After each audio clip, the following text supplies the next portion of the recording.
శ్రీ గురుభ్యో నమః. మన సంస్కృతి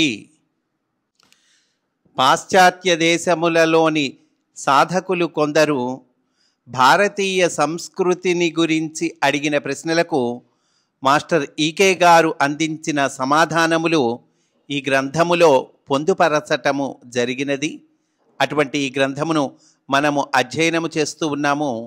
అందులో భాగంగా ఈరోజు ప్రశ్న, మీరు తెలిపిన దానిని బట్టి పవిత్ర గ్రంథములు భగవంతుని అందరిలో ఉన్న నేను అని వర్ణిస్తున్నాయి. నేను అనునది మనలో ఉన్న అహంకారమని, దానిని పూర్తిగా తొలగించుకొనాలని కొందరు వేదాంతులు చెబుతున్నారు. ఈ రెండింటిని ఏ విధంగా సమన్వయించుకోవాలి అని అడిగారండి. అందుకు మాస్టారు సమాధానము చెబుతూ ఉన్నారు. అందరిలో ఉన్న నేను వేరు, అహంకారము వేరు. ఒక వ్యక్తిలోని నేను అనబడేది అతని అహంకారము. అందరిలో నేను అనేది భగవంతుడు. అహంకారం అనేది భగవంతుని యొక్క క్రీనీడ మరియు నకిలీ రూపము. అది వ్యక్తిని కొనుగోలు చేసి అతనిని భయము, అనుమానము మరియు దుఃఖము అనే వాటి ప్రభావమునకు గురిచేయునట్టి దయ్యము లేక సైతాను.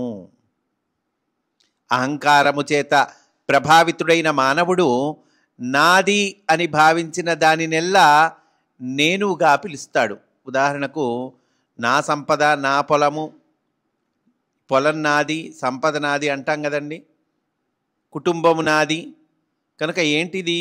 అహంకారము చేత ప్రభావితుడైన మానవుడు నాది అని భావించిన దాన్నెల్లా నేనుగా పిలుస్తాడు. నేను తెచ్చుకున్నాను, నేను సంపాదించుకున్నాను, ఇట్లా చెప్తాం కదండి.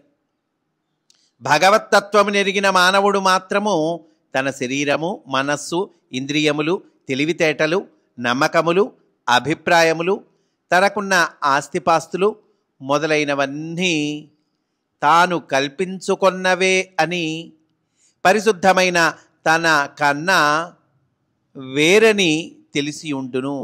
ఇవన్నీ ఏంటి?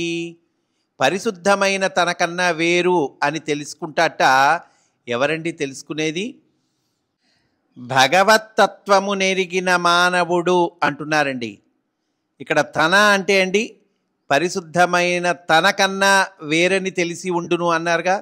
అంటే తన అంటే ఆత్మ, ఆత్మ కన్నా వేరు ఇవన్నీ అని తెలుసుకుంటాడు.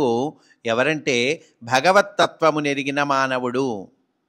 సరే, వీటిలోనే ఏది అయినా అతని యొక్క నేను అను అభిప్రాయముతో కలిసిపోయి ఉన్నచో దానినే అహంకారము అంటారు. భగవద్ అనుభూతిని పొందిన మానవుడు వీటన్నిటి ద్వారా నేనుగా ప్రకాశించును. ఇవన్నీ అతని యందు వర్తించునే కానీ అతనికి వర్తించవు. ఇవన్నీ అతని నుండి ప్రకాశితములై తమ అస్తిత్వము కొరకు అతనిపై ఆధారపడి ఉండును. సృష్టి అంతయు భగవంతుని యందు వర్తించును.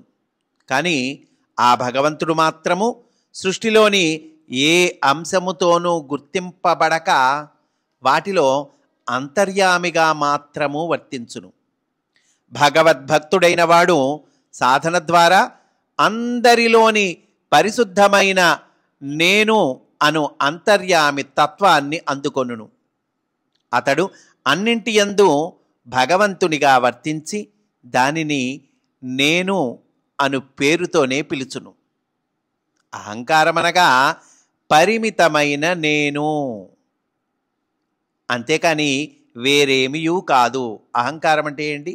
పరిమితం, లిమిటెడ్, పరిమితమైన నేను అంటున్నారండి. ఈ రకంగా మాస్టర్ మనకి చక్కగా తెలియచేశారు. స్వస్తి. వాసుదేవ